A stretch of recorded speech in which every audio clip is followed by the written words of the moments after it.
पंडित बलराम से उनकी पत्नी माया काफी समय से एक हार की मांग कर रही थी। हर बार पंडित उनकी बातों को टाल देते थे। वो कभी अपनी पत्नी से यह नहीं कह पाते थे कि उनके पास हार खरीदने के लिए पैसे नहीं हैं। वो हमेशा कहते, घर में हार रखने से चोरी हो जाता है। ऊपर से हमेशा जौहरी हार के दाम को बढ़ाकर ही बोलता है। इन गहनों को खरीदने से किसी तरह का फायदा नहीं होता है। बस कुछ देर के लिए सजने संवरने के लिए काम आने वाले हार से इतनी मुसीबत आती है, तो इसे खरीदना बेकार ही है। पंडित की पत्नी काफी भोली थी।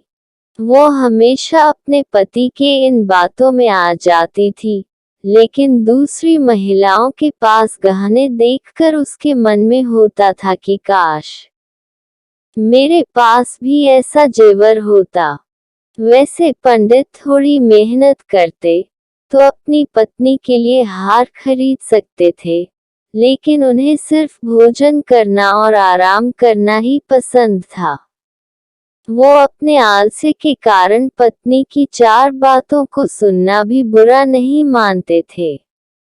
एक दिन बच्चों को पढ़ाकर पंडित घर लौटे तो देखा कि उनकी पत्नी के गले में वही हार है जिसकी मांग वो लंबे समय से कर रही थी। हार देखते ही उन्होंने पूछा, अरे, इतना सुंदर हार तुम्हारे गले में कैसे आया? पत्नी ने जवाब में कहा कि ये पड़ोस में रहने वाली महिला का है। मैं उससे मिलने गई थी आज। उसने जब मुझे ये हार दिखाया तो मैं इसे पहनकर आ गई ताकि तुम इसे देख लो।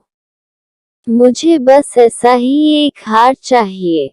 पंडित बोले, पगली, तुम किसी दूसरे का इतना महंगा हार लेकर आ गई हो। अगर चोरी हो गया तो यह बनवाना ही पड़ेगा और बदनामी होगी जो ऊपर से वो अलग। पंडित की पत्नी कुछ सुनने को तैयार नहीं थी। उसने बताया कि ये 20 तोले का हार है और मुझे भी बिल्कुल ऐसा ही जेवर चाहिए। पत्नी की जिद सुनकर पंडित को घबराहट होने लगी। तभी पत्नी बोल पड़ी, जब सारी महिलाएं ऐसे हार पहनती हैं, तो मैं आखिर क्यों नहीं पहन सकती? गुस्से में पंडित बोल पड़े, सब लोग कुएं में कूदेंगे, तो क्या तुम भी कूद जाओगी? ऐसा नहीं होता है कि जो दूसरे करें, उसे हम भी करें। फिर पंडित ने दिमाग लगाकर अपनी पत्नी को बताया कि देखो, इस हार की कीमत आने वाले समय में घट जाएगी। अगर आज इसे मैंने 1000 में लिया तो 1 साल बाद यह 600 रुपये का हो जाएगा और फिर 5 साल में इसकी कीमत सिर्फ 300 ही रहेगी। यह काफी बड़ा नुकसान है। इसे सहकर मैं हार नहीं खरीद सकता। तुम जल्दी से इस हार को वापस कर दो। इतना कहकर पंडित घर से बाहर की ओर चले गए। उसी रात माया ने एक चोर को अपने घर में देखा। वो चिल्लाने लगी। जब पंडित ने कहा कि क्या हुआ, तो वो बोली, मैंने अभी एक परछाई को देखा है। वो घर के अंदर गया है। वो पक्का चोर है। पंडित ने जल्दी से अपनी छड़ी और लालटेन पत्नी से मांगी। पत्नी ने कहा कि मैं डर के मारे उठ ही नहीं पा रही हूँ। तभी बाहर से कुछ लोग आ गए। उन्होंने पंडित से पूछा, क्या हुआ? घर में चोरी हो गई है क्या? पंडित की पत्नी माया बोली, नहीं, वो ऊपर छत से नीचे की ओर कूदा था और फिर हमारे बिस्तर के पास से तेजी से आगे भागा। मैंने उसकी परछाई देखी थी। तभी माया ने अपना हाथ गर्दन की ओर फिराया तो उसे पता चला कि पड़ोसन का वो हार उसके गले से गायब है। हे भगवान! कहकर वो अपना सिर पीटने लगी। पंडित बलराम शास्त्री ने पूछा, तुम उस हार को उतार कर क्यों नहीं सोई थी? सहमी सी आवाज में माया बोली कि मुझे क्या पता था कि आज ही घर में इतनी बड़ी मुसीबत आ जाएगी। तभी पंडित ने कहा, कहता था न मैं कि जेवर सब मुसीबत ही लेकर आते हैं। अब समझ आया तुम्हें या नहीं?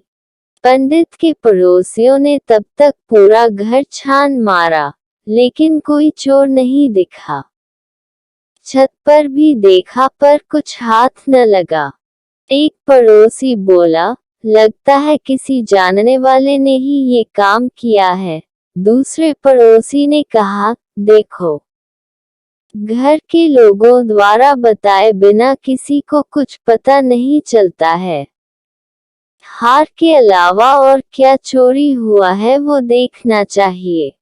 पंडित की पत्नी माया बोली, सब कुछ तो सही ही दिख रहा है।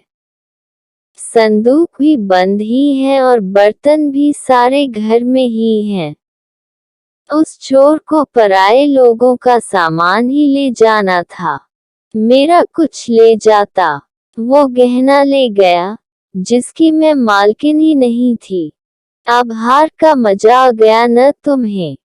कितना समझाया, लेकिन तुम्हें कुछ समझ आए तब न बात बने। तंज मारते हुए पंडित ने कहा। माया बोली, पूरे 20 तोले का था। अब कह दूंगी उसे कि चोर ले गया। जो लेगी हार के बदले ले ले। पंडित ने झल्लाते हुए कहा कि तुम्हें बदले में हार ही न देना पड़ेगा। पत्नी ने पूछा कि इतना पैसा तो है नहीं, इसका इंतजाम कैसे होगा? पंडित बोले, कुछ न कुछ तो करना ही पड़ेगा, नहीं तो बदनामी होगी। तुमने उसका गहना रखकर बहुत बड़ी भूल कर दी है।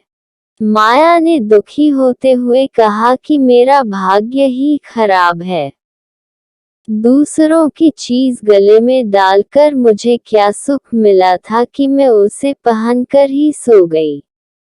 उसके पति ने कहा कि अब खुद को दोष मत दो, देखते हैं कुछ न कुछ कर ही लेंगे।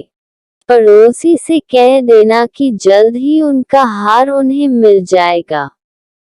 इतना कहने के बाद पंडित सोचने लगा कि आखिर ऐसा क्या करे कि उस हार की कीमत का पैसा जुट जाए। उसके बाद पंडित ने अपने ज्ञान से धन कमाना शुरू कर दिया। पंडित को उस हार की रकम चुकाने की इतनी चिंता थी कि उन्होंने दिन में सोना तक छोड़ दिया था। बच्चों को पाठशाला में पढ़ाने के बाद श्रीमद् भागवत की कथा करते और फिर लोगों की कुंडलियां सब देखते। इतना करते करते देर रात तक जागते और फिर सुबह पाठशाला में बच्चों को पढ़ाने के लिए चले जाते। इस तरह दिन रात एक करके उन्होंने 6 महीने तक किसी तरह से उस हार की रकम जीतना पैसा कम लिया।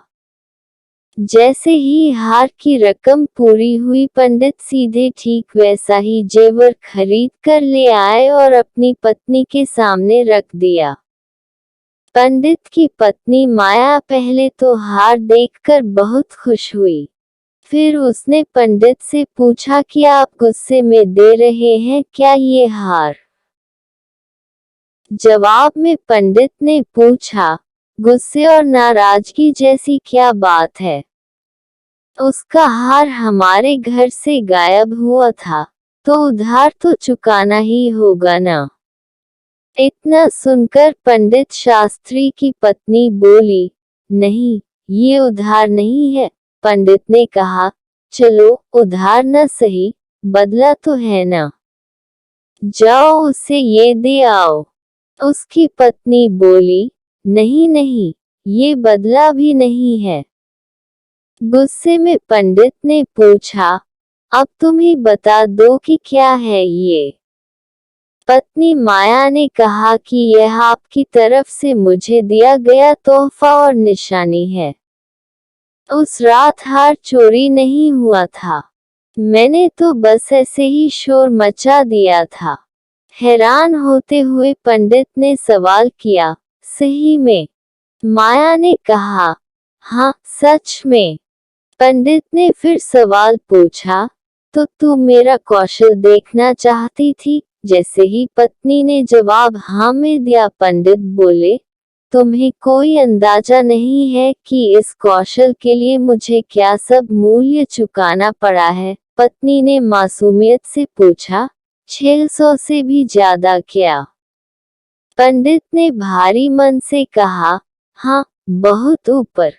इस कौशल के लिए मुझे अपनी स्वतंत्रता तक को कुर्बान करना पड़ा। कहानी से सीख, आलस्य में इंसान कई बार अपनों की इच्छा पूरी नहीं करता है, लेकिन जब उस पर जिम्मेदारी का भार पड़ता है, तो वो उसे किसी भी तरीके से पूरा कर लेता है।